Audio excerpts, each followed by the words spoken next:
మీ విజయ్ కుమార్ గండ. అందరికీ హోలీ శుభాకాంక్షలు. హోలీ అంటే వసంతోత్సవ శుభాకాంక్షలు. నిజానికి సామాజిక మాధ్యమాలు, ప్రత్యేకించి ప్రైవేట్ రంగంలో శాటిలైట్లకు అనుసంధానంగా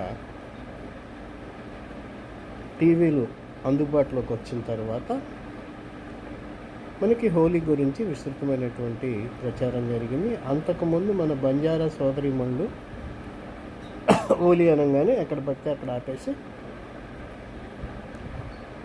ముచ్చటగా మనం ఇచ్చేటువంటి కానుకలు తీసుకునేవారు. హోలీ వస్తుందంటే ఎక్కడ వీళ్ళు వస్తారని భయపడేవారు.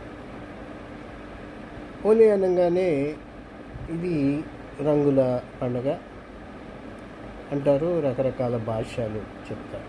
నిజానికి వసంతోత్సవం ఎప్పుడు చేస్తారంటే సాధారణంగా పెళ్ళిళ్ళు అయిపోయిన తర్వాత, అలాగే పంటలు చేతికొచ్చిన తరువాత ఆనందంగా చేసుకుంటారు. ముఖ్యంగా ఊరమ్మడి పెళ్ళిళ్ళ సందర్భాల్లో అలా వచ్చిందే హోలీ. అంటే నార్త్లో హోలీకి రకరకాల కథలు చెప్తారు, కాముని దహనం అంటారు, ఏదేదో చెప్తారు. కానీ అవన్నీ పక్కన తీసి పెట్టున్నట్టయితే హోలీ మానవీయ సంబంధాలను బలపరిచేటటువంటి ఒక పండుగ. దీనికి కులం లేదు, మతం లేదు. శ్రామికులు,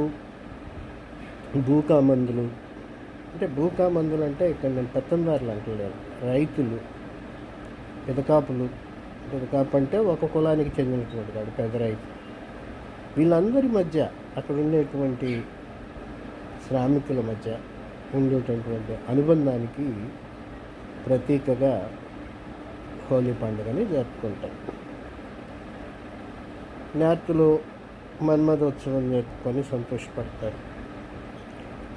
మన రాష్ట్రంలోకి వచ్చేటప్పటికల్లా హోలీ రోజుల్లోనే హోలీ జరపరు. కానీ తెలంగాణలో కానీ మన దగ్గర కానీ దసరా, శ్రీరామనవమి, శివరాత్రి సందర్భాల్లో స్వామివారి కళ్యాణాలు జరిగిన తర్వాత వసంతోత్సవం జరుపుకుంటారు. గ్రామీణ ప్రాంతాల్లో ఎడ్ల పందాలు, ఆ తర్వాత ఇతర పందాల నడుమ వసంతోత్సవం సహజమైనటువంటి విషయం. చిన్న పెద్ద, కుల మత అనే తేడా లేకుండా సాగిపోతుంది. ఇప్పుడంటే హోలీలో కూడా కార్పొరేట్ సంస్కృతి వచ్చింది.